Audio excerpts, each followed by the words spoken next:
Welcome guys, आप सभी का स्वागत है हमारे एम के क्लासेस के इस यूट्यूब चैनल पर। और आपको मैं आज बताने वाला हूँ स्कूल लेक्चरर 2023 की जो भर्ती है उसके लिए आपको किस प्रकार तैयारी करनी है। स्कूल व्याख्याता के लिए उसके रिगार्डिंग पूरा जो सिलेबस है उसका हम क्या करने वाले हैं, एनालिसिस, और उसकी एक रणनीति तैयार करने वाले हैं कि किस प्रकार आप तैयारी करें और किस प्रकार की तैयारी से आपका जो है सिलेक्शन हो जाए। इसके लिए हम सबसे सटीक तैयारी करने का आपको बहुत ही बेहतरीन तरीका बताने वाले हैं और साथ में सिलेबस एक एक चीज़ स्टेप बाय स्टेप आपको सिलेबस को हम डिटेल वाइज बताने वाले हैं ताकि आप सिलेबस को आसानी से समझ सकते हैं और आसानी से उस सिलेबस को आप जो है पूरा कवर कर सकते हो और आप जो है स्कूल व्याख्याता की जो आपका सीट है वो आप हासिल कर सकते हो।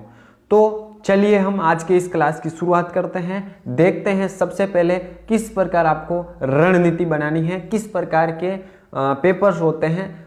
सबसे पहले बात करता हूं, पेपर दो प्रकार के होते हैं, है ना। स्कूल लेक्चरर के अंदर दो प्रकार के पेपर होंगे। फर्स्ट पेपर होगा आपका जीके और जीएस वाला, और सेकंड जो पेपर होगा वो आपका सब्जेक्ट वाला होगा जिसके अंदर जो है आपने मास्टर्स कर रखी है। आगे बात करते हैं, जो फर्स्ट पेपर होगा वो आपके 75 क्वेश्चंस और 150 मार्क्स का होगा, मतलब 75 प्रश्न और 150 अंकों का आपका जो पहला पेपर है वो होगा। दूसरा जो पेपर होगा आपका 150 प्रश्नों का और 300 अंकों का होगा।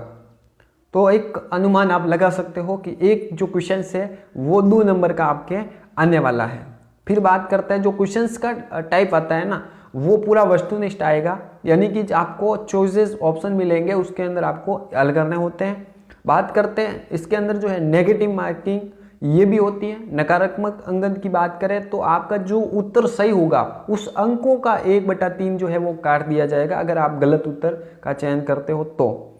आपको आगे और बताऊं कि आज जो पेपर है, इस बार का जो पेपर अभी जो हाल ही में 2022 के अंदर हुआ था स्कूल लेक्चरर वैकेंसी वाला पेपर, और जो अब आगे वैकेंसी आने वाली है उसके अंदर जो पेपर होने वाला है उसके अंदर एक बात कॉमन रहने वाली है कि आपको जो न्यूनतम अंक हैं, है ना, वो 40% अंक आपको प्राप्त करने ही होंगे। अगर आप 40% अंक जो है प्राप्त कर लेते हैं तो आपका जो पेपर है वो फर्स्ट भी क्लियर हो जाएगा, सेकंड भी क्लियर हो जाएगा, मतलब आपका न्यूनतम अंक इतना होना चाहिए। उसके बाद बात रहती है कट ऑफ की, आपकी मेरिट लिस्ट की, उसके अकॉर्डिंग आपका जो है सिलेक्शन हो सकता है, बट 40% न्यूनतम आपका होना चाहिए। अगर मान लो 100 वैकेंसी है और 50 बच्चों के 40 से ऊपर नंबर हैं तो 50 को ले लेंगे, 40% से कम है तो उनको कतई नहीं लेंगे, वो सीटें चाहे खाली रह जाए। इसलिए मैं आपको बता रहा हूँ कि न्यूनतम 40% अंक यहाँ से प्राप्त करने अनिवार्य हैं, तभी आपका जो है सिलेक्शन होगा। क्योंकि स्कूल व्याख्याता यानी कि एक राजपत्रित अधिकारी का पद होता है, एक बड़ा पद होता है, इसलिए इसके लिए न्यूनतम अंक जो है वो निर्धारित है। फिर बात करते हैं आगे पेपर का। जो फर्स्ट पेपर जो होगा उसके बारे में हम पूरा आपको विस्तृत रूप में एनालिसिस करके बता रहे हैं कि आपको किस प्रकार तैयारी करनी है, कि कौन सा जो टॉपिक है उसके अंदर आप अच्छे से क्लियर कर लेते हो तो आपका जो है लगभग सिलेक्शन जो है वो तय हो जाता है। फर्स्ट पेपर के लिए सबसे बड़ी दिक्कत देखो, सेकंड पेपर जो क्लियर है वो आपकी अगर सब्जेक्ट के अंदर पकड़ है ना, जो सब्जेक्ट आपने 12th में भी किया है, जो सब्जेक्ट आपने ग्रेजुएशन के अंदर भी किया और जो सब्जेक्ट आपने पोस्ट ग्रेजुएशन में भी किया है, तो आपने उस सब्जेक्ट को बहुत अच्छे से पढ़ा है, तैयारी करी है।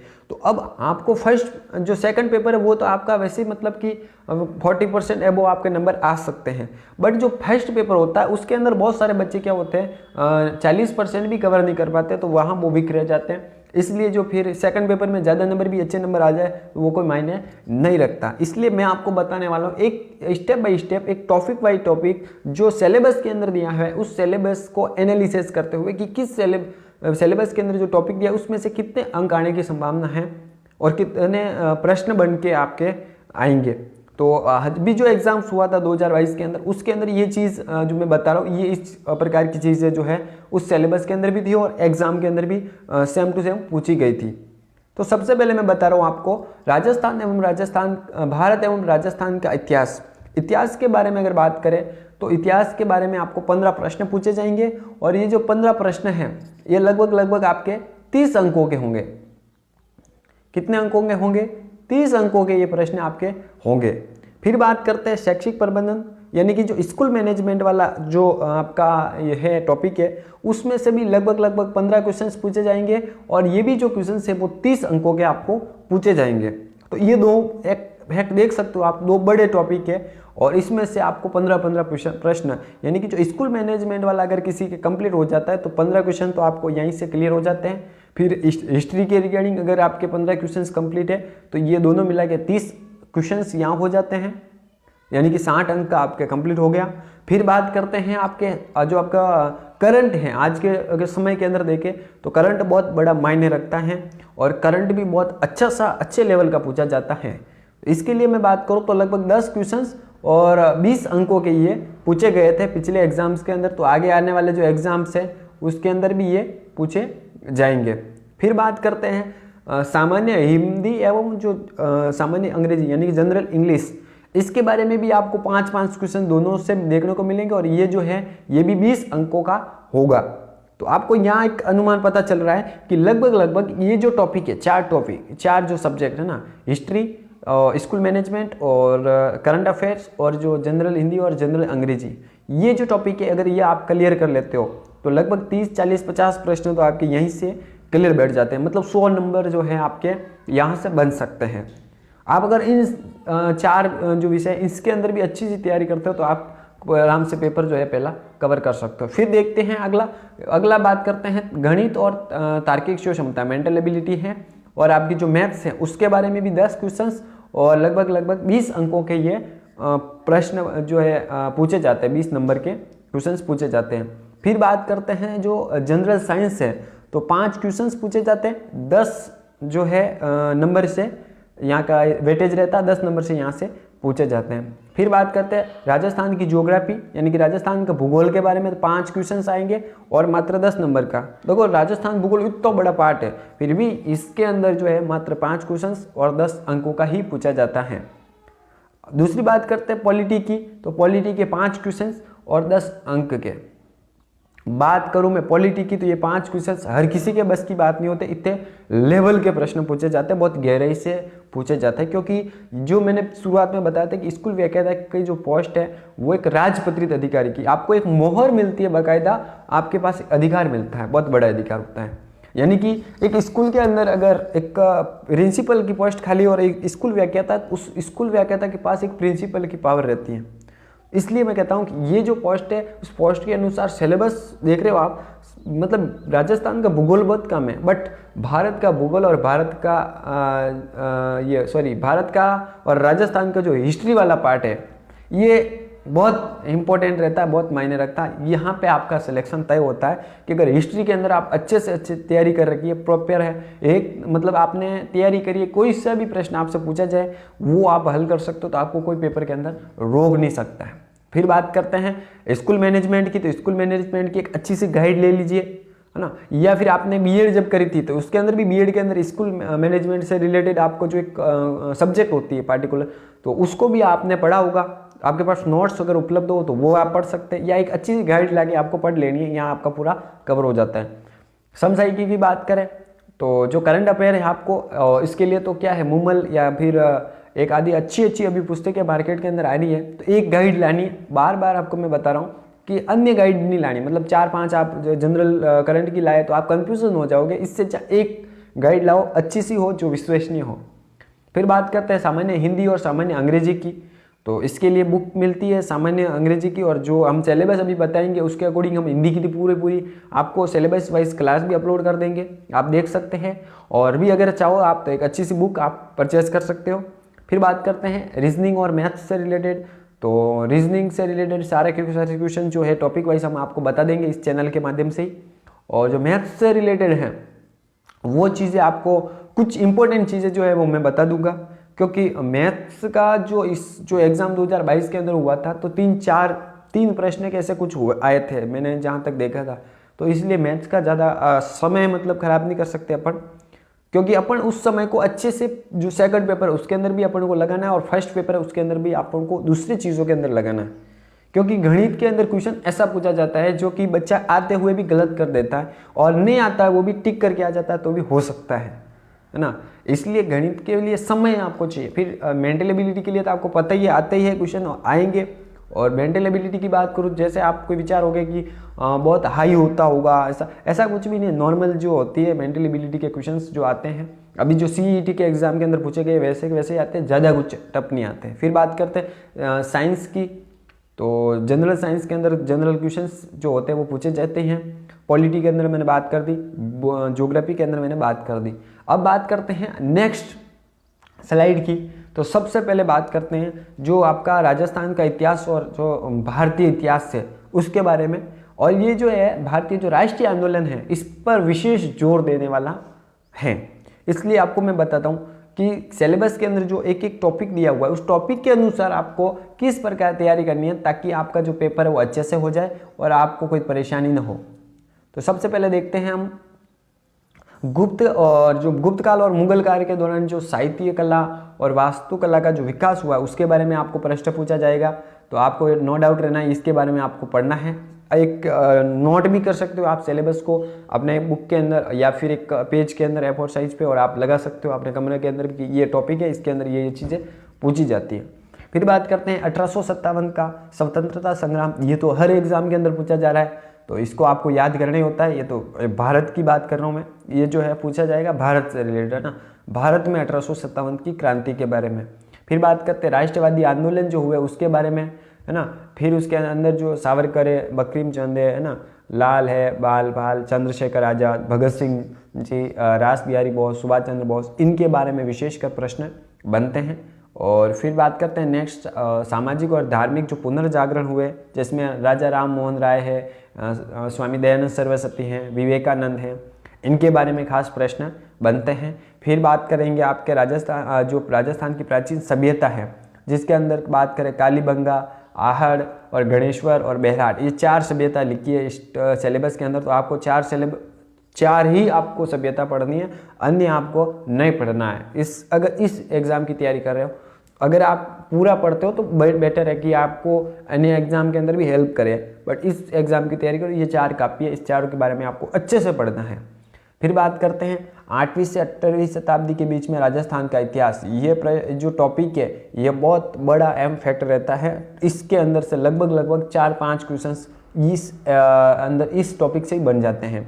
इसके अंदर गुर्जर प्रतिहार, अजमेर के चौहान, दिल्ली सल्तनत के साथ संबंध है ना, ये अजमेर के चौहानों के बारे में हर प्रश्न पूछा जाता है एग्जाम के अंदर, इसके अंदर भी आता है गुर्जर प्रतिहार के बारे में। और उसके बाद जो है मेवाड़, रणथंभौर और जालोर का जो है दिल्ली सल्तनत के साथ जो संबंध है उसके बारे में, रिलेशन के बारे में आपको यहाँ से क्वेश्चंस पूछे जाते हैं। फिर राजस्थान और मुगल ना, राणा सांगा, महाराणा प्रताप, आमेर के मान सिंह, चंद्रसेन है ना, बीकानेर के जो राय सिंह हैं और मेवाड़ के राज सिंह हैं, इनके बारे में जो है क्वेश्चंस बहुत ज़्यादा बनते हैं। इसलिए आपको इस सिलेबस के अकॉर्डिंग तैयारी करनी और एक एक टॉपिक आपको क्लियर करना। जैसे कि राजस्थान और मुगल के बारे में आपको टॉपिक आया तो आपको महाराणा प्रताप, राणा, सबसे पहले स्टेप बाई चलना, राणा सांगा, फिर महाराणा प्रताप, फिर अजमेर के मान सिंह, चंद्रसेन है ना, बीकानेर के राय सिंह, इसके बारे में आपको डिटेल से आपको पढ़ना है। तो इसकी कुछ क्लासेस रहेगी जो इंपॉर्टेंट क्वेश्चंस की रहेगी, वो हम इस चैनल के माध्यम से आपको करवा देंगे। फिर चलते हैं नेक्स्ट राजस्थान का इतिहास। राजस्थान के इतिहास के बारे में बात करें तो राजस्थान के इतिहास के बारे में स्वतंत्रता संग्राम पूछा जाएगा, 1857 की क्रांति पूछी जाएगी, एकीकरण के बारे में पूछा जाएगा है ना, समाज और धर्म के बारे में, लोक देवता और देवियाँ के बारे में पूछा जाएगा, राजस्थान के संत के बारे में ना, वास्तुकला के बारे में। फिर बात करते हैं आपके पेंटिंग्स और विभिन्न स्कूल्स जो है वो मेले और त्यौहार, रीति रिवाज के बारे में, पोशाक और गहने के बारे में, और लोक संगीत और नृत्य और भाषा और साहित्य, ये आपको राजस्थान के इतिहास से आपको पूछा जाएगा।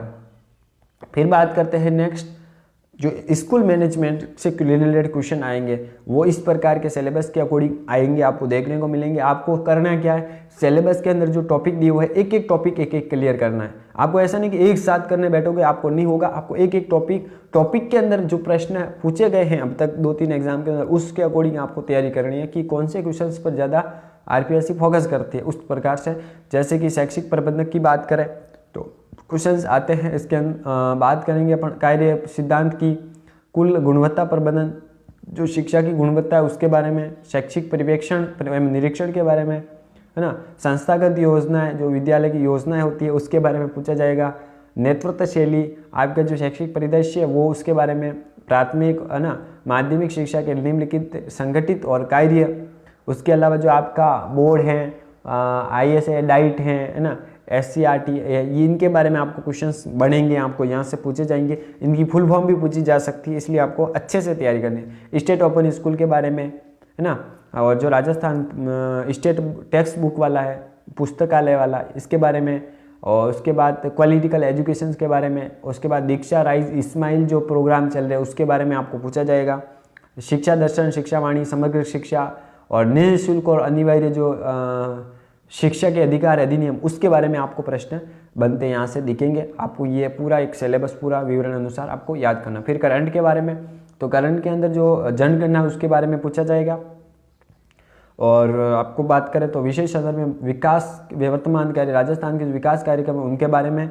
और जो महिला सशक्तिकरण है, कौशल विकास कार्यक्रम है, अक्षय ऊर्जा जो सोलर एनर्जी है उनके बारे में, भारत की उनकी क्षमता, स्वास्थ्य और जो पेयजल स्वच्छता है योजना उनके बारे में, अंतरिक्ष योजनाएं, भारत और विश्व की प्रमुख घटनाएं, वर्तमान में सूचना प्रौद्योगिकी, है ना, और बाकी अंतर्राष्ट्रीय पुरस्कार विजेता, और जो नवीनतम भारत की पुस्तकें, लेखक और खेल के संबंध में और खिलाड़ियों के संबंध में प्रश्न बनेंगे। तो ये करंट का पूरा आपको मैंने बताया था।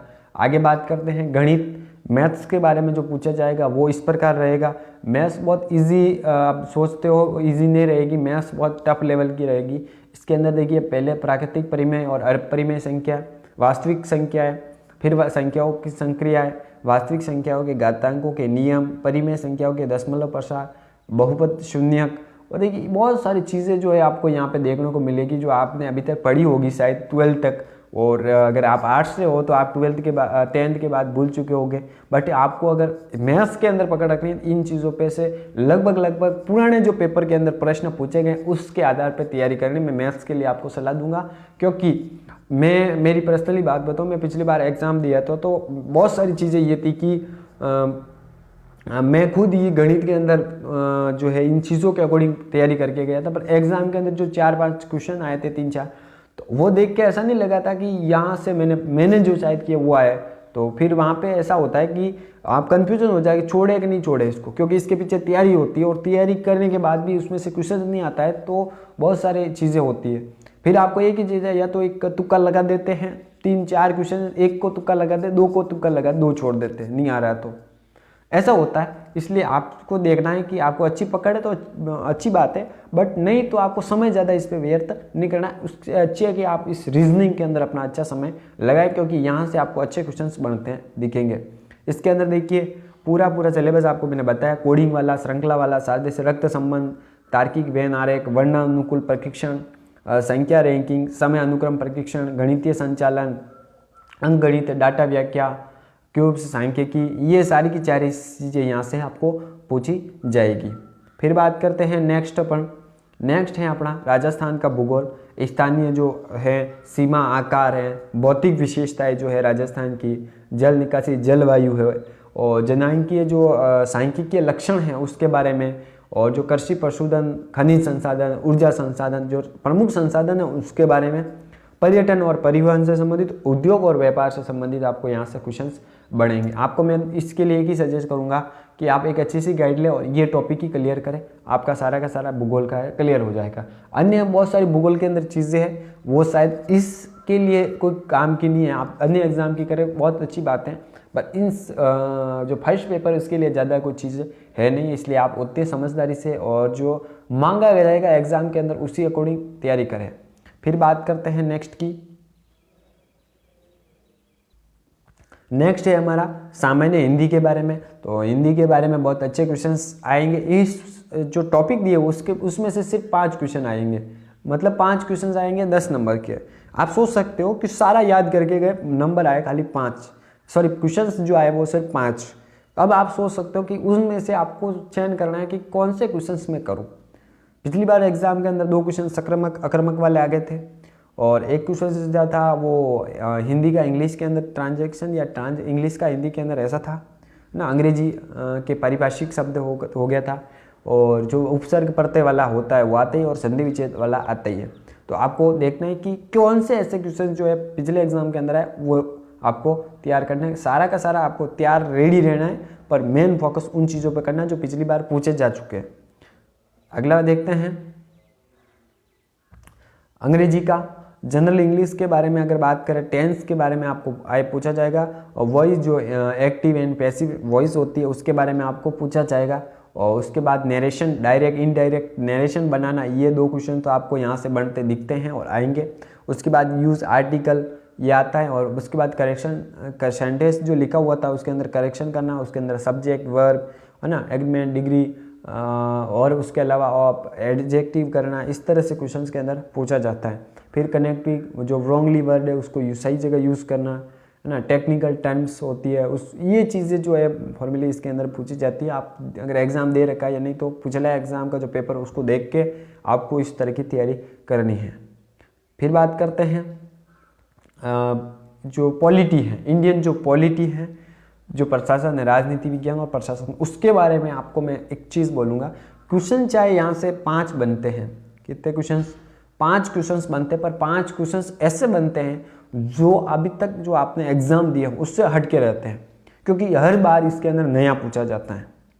भारत के संविधान के बारे में पूछा जाएगा, भारतीय कार्यपालिका के बारे में पूछा जाएगा, न्यायपालिका, विधायिका ना, इसके जो है इनके बारे में जो संगठन सिद्धांत और उनके व्यवहार के बारे में पूछा जाता है। फिर भारत के अंदर जो चुनाव होते हैं उसके बारे में, फिर राष्ट्रपति की चुनाव, राष्ट्रपति की शक्तियाँ, इसके बारे में क्वेश्चन बनता है। कैबिनेट, प्रधानमंत्री और उनकी शक्तियों के बारे में बनता है। संसद, स्पीकर, उनके कार्य के बारे में बनता है। फिर सुप्रीम कोर्ट, संगठन शक्तियाँ और आयोग, इसके बारे में जो है यहाँ से क्वेश्चन आपको बनते हुए दिखाई देते हैं। नेक्स्ट देखते हैं सामान्य विज्ञान। तो सामान्य विज्ञान की बात करें तो इसके अंदर अच्छे क्वेश्चंस बनते हैं और अच्छे क्वेश्चंस ही पूछे जाते हैं।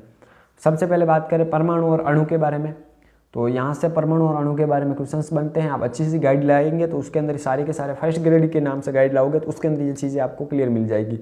और बात करें रासायनिक प्रतिक्रिया समीकरण, कार्बन और उनके यौगिक, बल और गति के नियम, कार्य और ऊर्जा, ऊतक नियंत्रण समन्वय, आनुवांशिकता और विकास, प्राकृतिक संसाधन, पर्यावरण की सुरक्षा और जैव विविधता, ये चीज़ें जो थी ये आपको यहाँ कार्य ऊर्जा वाला ये मेन टॉपिक है आपका यहाँ पे।